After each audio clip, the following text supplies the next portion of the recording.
Hey, church family, this is Pastor Rodney. I hope you're doing well today. And today is quite the day. It's election day, November the 3rd. Today we're going to be electing the next president of the United States of America. And in light of that, I wanted to re-offer you the 4 encouragements that we began the sermon with on Sunday, just as a way of recalibrating our heart again today around important right things. And here was the first encouragement from Sunday. It was just a reminder that politics are something, but not everything. Politics are something, and an important something. God has granted governments a role to play in our life, and you can look across the world and see that there are better and worse governments out there. So politics are something, but at the same time, politics are not everything. And the key to really keeping politics in their rightful place, their good, healthy place in our life, is for God to loom large in our lives. For us to think big, massive thoughts about our big, majestic God. But here's the problem we all have. We all have a tendency to think small thoughts of God, for God to shrink in our lives. And when God shrinks, other things like politics have a way of inflating. Politics then have a way of going from something in our life to everything in our life. And so, church family, let's keep our mind and our attention fixed on Jesus today. Let's make sure that politics, something, stays in its rightful place. And let's make sure that God, our everything, stays in his rightful place. So politics are something, but not everything.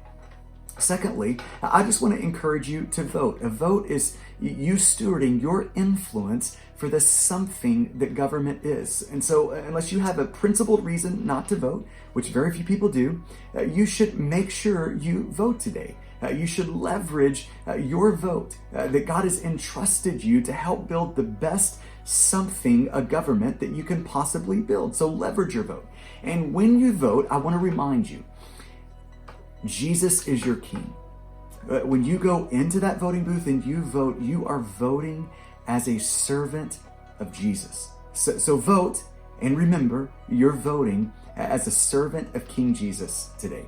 Thirdly, I want to just draw our attention again and just help us remember who wins in the end. One of the things I love about the Bible is its closing chapters. The last couple of chapters in the Bible are beautiful. And one of the things they show us is that in the end, Jesus wins. Church family, we can just be encouraged by that today. Jesus wins. And one of the things that allows every follower of Jesus to do, especially on crazy days like today and crazy weeks like this week, it allows every follower of Jesus to take a big, deep breath and to rest. If someone were to ask me, why can a follower of Jesus rest on a day like today? Why can a follower of Jesus do that? I would quote for them Daniel chapter 4. Here's why.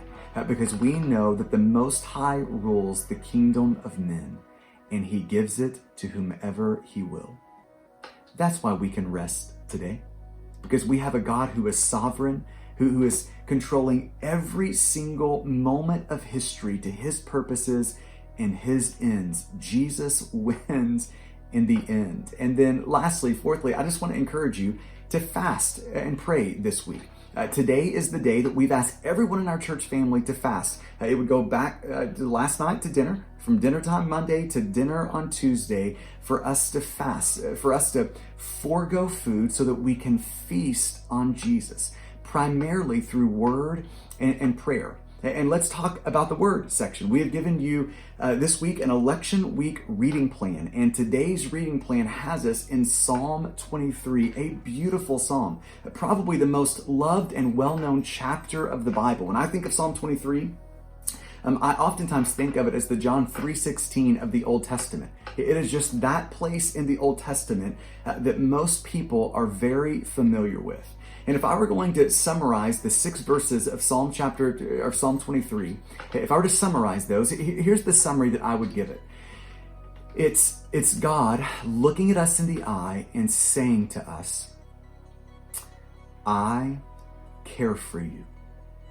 I care for you. That's Psalm 23.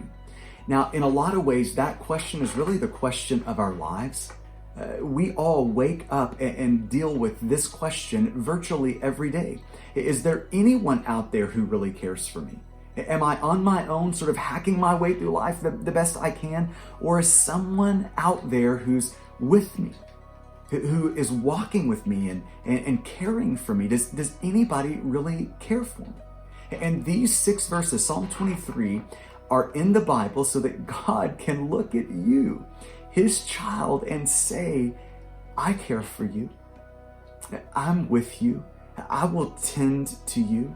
I will nurture you and support you. I'm concerned about your life. I see and I know your life. I'll hold you. I'll carry you. Psalm 23 is God looking at us in the eye and saying those things to us. And here's the thing. No one has ever been too convinced of the love of God. No one's ever been too convinced of how much God loves them. Nobody's ever been too convinced of that.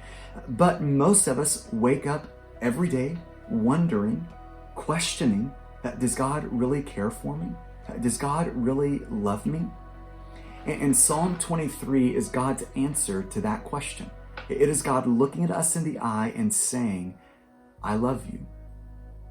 Me, God, your good shepherd, I promise to comprehensively care for your life. Every detail that you need, I'm promising to meet every single need that you have. That's what Psalm 23 is. This is what God is communicating through it. So today, as you spend time in Psalm 23, as you're lingering over this beautiful chapter of the Bible, I am praying today that Jesus would reconvince your heart of his deep, personal, and tender love of you. May God do that today. Stonegate family, blessings to you. I sure love you.